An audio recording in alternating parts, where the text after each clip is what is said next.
Magandang araw po sa ating lahat. Narito po tayo ngayon sa may Lingayen, Pangasinan, sa may Veterans Park na kung saan matatagpuan mismo sa likod ng Provincial Capital ng Pangasinan.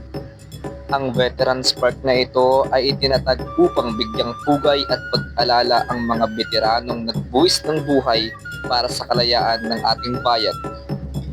Sa video pong ito ay ipapakita namin sa inyo ang mga lumang tangke, eroplano, kanyon na mismong nagamit noong World War II.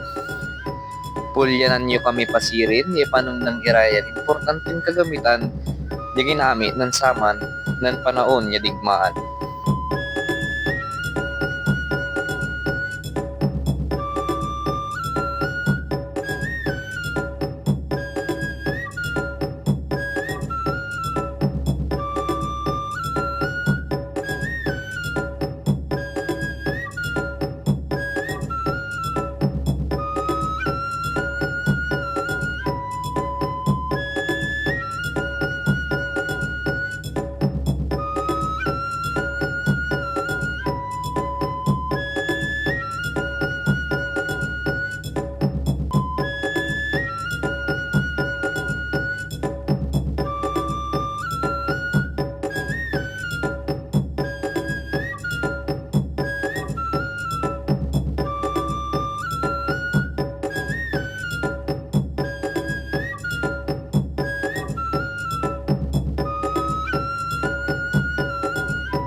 Gali Lasirin, at Pinablin, Pangasinan.